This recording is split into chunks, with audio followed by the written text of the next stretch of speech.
warahmatullahi wabarakatuh. Alhamdulillahirrabbilalamin. Kita masih diberi kesempatan untuk belajar bersama. Dalam hal ini yaitu belajar fisika. Di sini saya akan memperkenalkan diri saya terlebih dahulu. Nama saya Eka Yuliatin atau bisa dipanggil dengan Bu Eka. Sebelumnya saya ingin mengucapkan selamat kembali ke sekolah. Selamat beraktivitas belajar kembali. Meskipun belajarnya masih belum ke sekolah secara langsung atau belum bisa bertemu dengan teman-temannya atau bapak ibu gurunya secara langsung, maka saya harap di sini semangat kalian untuk belajar tetap oke, bahkan lebih semangat lagi untuk belajar. Saya juga ingin mengucapkan welcome to the world of physics. Selamat datang di dunia fisika. Jadi karena kalian jurusan IPA, maka mau tidak mau selama 3 tahun ke depan kalian harus belajar fisika. Ada suatu pepatah nih yang mengatakan kalau belajar fisika itu tantangan, bukan suatu beban. Nah, mungkin ini juga bisa kalian terapkan ya. Mungkin banyak yang beranggapan belajar fisika itu susah, jadi suatu beban. Nah, di sini mulai diubah mindsetnya, diubah bahwa belajar fisika itu merupakan suatu tantangan. Nah, di bab pertama di kelas 10 semester 1 ini kita akan belajar tentang ruang lingkup, metode ilmiah, dan keselamatan kerja. Di sini ada 3 subbab yang akan dipelajari. Yang pertama, hakikat fisika. Kemudian yang kedua, peran fisika dalam kehidupan. Dan yang ketiga, keselamatan kerja di laboratorium. Mungkin kalau masih SMP atau MTS kan juga sudah belajar fisika ya. Mungkin masih ada yang bertanya-tanya, buat apa sih belajar fisika gitu? Ngapalin rumusnya yang banyak, ngerjain soal-soalnya yang susah gitu. Jadi nanti di bab ini kalian bakal tahu peran-peran fisika itu di kehidupan itu seperti apa. Kemudian ada juga nih keselamatan kerja di laboratorium. Nah, sebagai seorang peneliti di fisika kan pastinya di ilmu sains ya, pastinya akan melakukan banyak penelitian. Nah, penelitian itu dilakukan di laboratorium. Sedangkan di laboratorium itu ada suatu aturan yang harus kita penuhi, ada juga standar-standarnya agar kita tetap terjaga keselamatannya selama melakukan proses penelitian. Langsung saja menuju subbab yang pertama yaitu hakikat fisika. Di sini lebih belajar ke teori-teori saja ya. Jadi nanti bisa juga belajar dari referensi lain ataupun bisa dipahami lebih lanjut di buku materi ajarnya. Di sini ilmu sains merupakan ilmu pengetahuan yang mempelajari tentang gejala alam baik melalui proses pengamatan, eksperimen, dan juga analisis. Kemudian fisika merupakan bagian dari ilmu sains yang mempelajari gejala alam fisis berupa materi dan energi serta interaksi antar keduanya. Nah, di sini hakikat fisika ada 3, yaitu fisika sebagai produk, fisika sebagai proses, dan juga fisika sebagai sikap. Yang pertama, hakikat fisika sebagai produk. Produk di sini maksudnya apa ya? Masa iya fisika sebagai barang, produk? Apa ya fisika sebagai produk makanan gitu?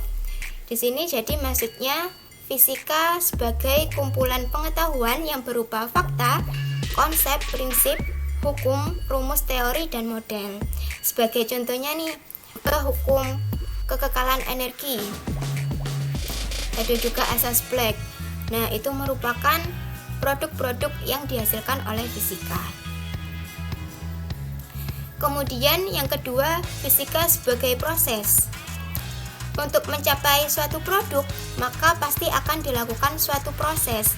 Nah, sedangkan untuk metode untuk mendapatkan produk fisika itu yang dinamakan dengan fisika sebagai proses.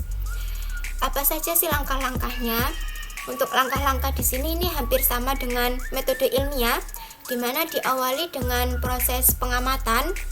Kemudian setelah dilakukan pengamatan, dilakukan perumusan masalah, penyusunan hipotesis, pengujian hipotesis, kemudian dilakukan analisis dan penarikan kesimpulan. Untuk metode ilmiah nanti akan dijelaskan lebih lanjut di slide selanjutnya. Kemudian hakikat yang terakhir, fisika sebagai sikap. Yang dimaksud sebagai sikap ini, dalam melakukan suatu proses, maka ada suatu perilaku yang harus dimiliki seorang peneliti. Di antaranya yaitu rasa ingin tahu yang tinggi. Jadi sebagai seorang peneliti, pastinya kita memiliki rasa keingintahuan yang tinggi, di mana misal ada suatu kejadian yang kita belum tahu nih alasannya apa, kenapa kok bisa terjadi seperti itu. Nah, apabila kita memiliki perilaku atau sikap sebagai seorang peneliti, maka kita harus melakukan penelitian untuk mengetahui alasan dari kejadian itu. Kemudian yang kedua ada rasa percaya, kreatif, objektif. Nah, di sini objektif dan jujur ini juga sangat penting ya, di mana penelitian ini tuh kita harus menyampaikan hasil penelitian kita apa adanya. Kita harus jujur, terbuka, dan juga mau menerima pendapat orang. Itu merupakan beberapa sikap penting yang harus dimiliki seorang peneliti. Kemudian ada cabang-cabang ilmu fisika. Di sini sebenarnya ada banyak sekali cabang-cabang fisika. Di sini saya ambil 5 contohnya, 5 contoh cabang fisika. Yang pertama ada mekanika, di mana mekanika sendiri ini yang mempelajari tentang gerak. Kemudian ada fisika kuantum, di mana fisika kuantum ini lebih mempelajari tentang subatomik dan juga atom. Kalau misalkan pelajaran kita ya, sebagai untuk materi SMA ini kita hanya sekedar pada mempelajari atau mengamati partikel, sedangkan untuk fisika kuantum ini lebih mempelajari tentang subatomik maupun atom. Kemudian untuk fisika gelombang, mempelajari tentang gelombang-gelombang fisika seperti gelombang elektromagnetik, gelombang mekanik juga ada, gelombang longitudinal, transversal, pasti sudah pernah dengar sebelumnya. Kemudian ada fisika inti. Kalau di fisika kuantum membahas subatomik dan juga atomik, kalau di fisika inti ini lebih memperdalam tentang bagian dari atom. Kemudian ada elektrodinamika, elektroaliran listrik dan juga dinamika gerakan. Jadi pada elektrodinamika ini mempelajari tentang gerakan aliran listrik. Menuju ke subbab yang kedua yaitu peran fisika dalam kehidupan. Nah, yang pertama ini ada di bidang energi. Ini merupakan salah satu contohnya yaitu panel sel, di mana di sini sinar matahari yang terpancarkan ini dapat diserap oleh panel sel ini, kemudian diproses dan diolah untuk menjadi energi listrik. Kemudian ada di bidang komunikasi, contohnya yaitu gelombang elektromagnetik ya pada telepon genggam, sehingga kita bisa saling berkomunikasi baik melalui suara maupun video dengan orang yang jaraknya sangat jauh. Kemudian ada bidang kesehatan. Di sini ada contohnya yaitu laser. Laser ini juga bukan sekedar laser biasa ya yang dijual di orang penjual mainan, tapi ini ada laser sendiri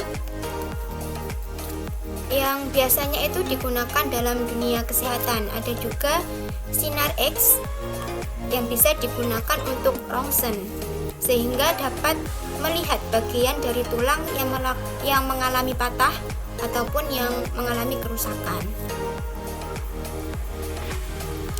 Kemudian di bidang pertanian nih. Nah, ini mungkin yang ayahnya punya atau bapaknya punya nih pembajak sawah. Ini juga berkaitan dengan fisika nih. Peran fisika dalam bidang pertanian. Di mana nih perannya nih? Kira-kira ada yang tahu nggak? Jadi peran fisikanya itu ada di sumber energinya juga bisa, di mana energi dari bahan bakarnya diubah untuk menjadi sumber energinya, penggeraknya. Kemudian ada juga nih roda-rodanya. Ini juga bisa dijelaskan dengan gerak melingkarnya, momentumnya, gesekannya, kemudian sudut-sudut dari rodanya ini, sehingga dapat mengikis tanahnya. Kemudian ada bidang transportasi. Di bidang transportasi ini contohnya ini ada maglev atau kereta api magnetik ya. Di sini superkonduktor, di mana kereta ini dapat melayang atau mengambang ini sebenarnya. Ini dapat disebabkan karena adanya magnet. Nah, kita masuk ke metode ilmiah. Untuk metode ilmiah ada kriteria-kriteria yang harus dipenuhi dalam metode ilmiah. Yang pertama, harus bersifat objektif, di mana keterangan dan analisis yang didapatkan harus berdasarkan fakta-fakta. Jadi kata lainnya itu tidak boleh subjektif. Nah, ini bebas dari prasangka atau menghindari pertimbangan subjektif, sehingga hasilnya harus sesuai kenyataan. Dimana subjektif ini itu maksudnya tidak boleh sesuai dengan opini-opini kita saja ya. Jadi setiap pendapat kita atau setiap datanya harus berdasarkan fakta-fakta yang bisa dijelaskan dan juga bisa dipertanggungjawabkan. Kemudian yang ketiga ada berdasarkan prinsip analisis. Analisis terhadap fenomena ilmiah akan menghasilkan jawaban yang logis, di mana jawaban yang logis ini sangat diperlukan dalam metode ilmiah. Kemudian yang keempat, melalui proses hipotesis, di mana tujuan dari penyusunan hipotesis atau jawaban sementara ini akan mengarahkan kita pada tujuan akhir kita yang akan dicapai. Jadi nantinya proses penelitian kita akan lebih terstruktur kalau misal adanya hipotesis, sehingga perlu dilakukan proses penyusunan hipotesis terlebih dahulu. Kemudian yang terakhir ini ada berdasarkan teknik kuantitatif. Jadi dalam suatu penelitian fisika harus dilengkapi dengan satuan yang pada setiap hasilnya itu, yang pada setiap hasil penelitian yang didapatkan itu. Jadi misal kalau tanpa satuan ya, wah panjang itu cantik, gimana itu maksudnya ya. Jadinya untuk suatu penelitian di fisika harus disertai dengan satuan atau kuantitatif. Misal satuan panjang ini cm ataupun meter, jadi harus dengan satuan yang jelas. Kemudian langkah-langkah untuk metode ilmiah tadi juga sempat disinggung di bagian fisika sebagai proses. Yang pertama ini ada melakukan pengamatan, di mana melakukan pengamatan ini dapat membantu kita nantinya untuk melakukan perumusan masalah. Dengan melakukan pengamatan kita bisa tahu nih masalah apa yang ada di sekitar kita yang perlu kita selesaikan. Kemudian yang kedua merumuskan masalah, di mana proses perumusan masalah ini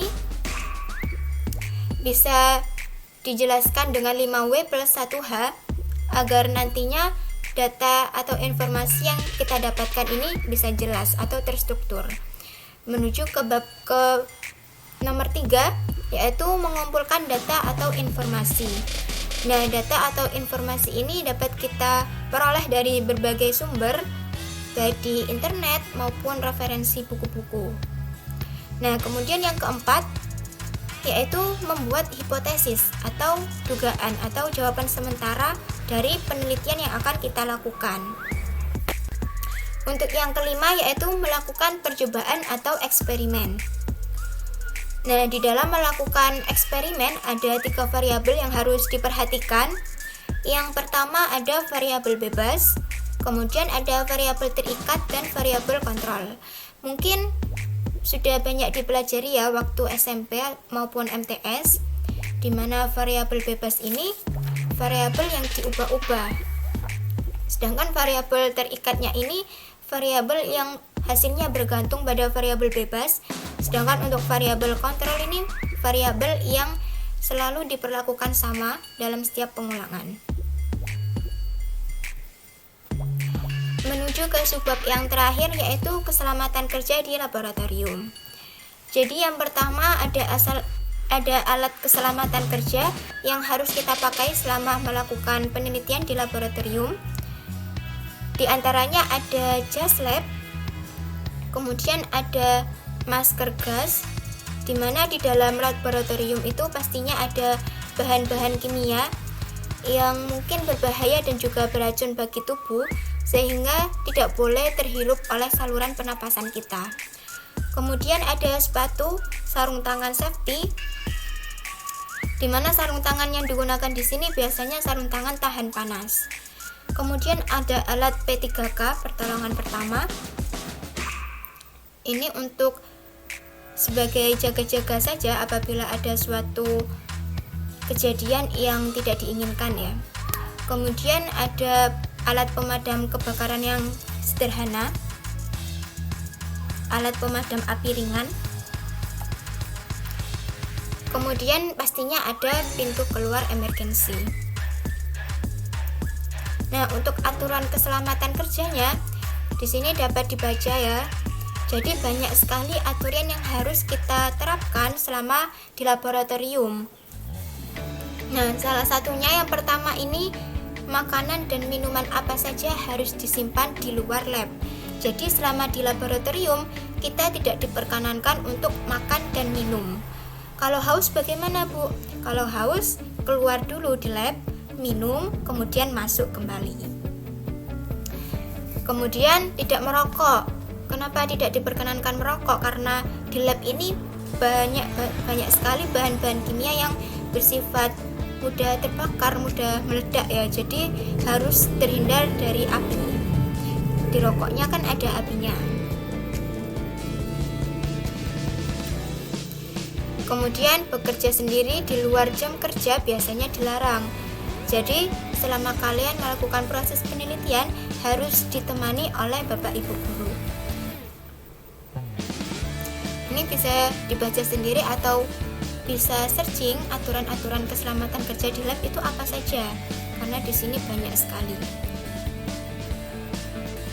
Nah, kemudian yang terakhir ada lambang-lambang bahaya di lab. Di sini ada 7 contoh ya yang akan Ibu jelaskan. Dimana yang pertama ini biasanya mudah kita temui, ini bisa kita lihat di mana-mana biasanya, mudah terbakar. Lambang ini menunjukkan bahan-bahan yang sangat mudah terbakar seperti bensin, alkohol, minyak tanah. Jadi langkah yang harus kita lakukan ini menjauhkan bahan-bahan ini atau bahan-bahan yang ada simbol ininya itu dari api ataupun panas agar dia tidak terbakar. Kemudian yang kedua, ada bahan yang beracun. Ini gambarnya tengkorak, wah keren mana. Lambangnya keren sekali, tapi artinya menakutkan sekali, yaitu beracun. Menunjukkan bahan yang bersifat sebagai racun, sehingga dapat menyebabkan kematian apabila tertelan, tertiup, dan juga terserap melalui kulit. Contohnya apa saja? Ada natrium peroksida dan juga ada sianida. Mungkin yang kalian tahu ada sianida ini ya, yang sempat terkenal kopi sianida ini. Nah, untuk langkah-langkah yang harus dilakukan itu apa apabila melihat lambang bahaya bahan beracun ini? Yang pertama pastinya tidak boleh sampai tertelan, yaitu saluran pencernaan kita. Sama sekali tidak boleh tertelan maupun terhirup. Jadi kalau misal ada suatu percobaan yang mengharuskan kita untuk mencium aromanya, maka yang kita lakukan itu tidak boleh menghirup uap airnya secara langsung. Bisa juga kita mengkipas-kipaskan uap airnya agar tercium oleh kita. Kemudian ada lambang ini, lambang tangan dan juga benda yang sama-sama apa ini namanya ya, cuil atau kropos gitu ya. Ini artinya bahan berkarat atau korosif, menunjukkan bahan yang dapat merusak jaringan hidup, dapat menyebabkan perkaratan sehingga merusak benda lain atau jaringan hidup. Ini benar-benar bahaya. Contohnya yaitu asam dan basa kuat. Apa nih asam dan basa kuat ini contohnya apa? Bisa juga nih HCl.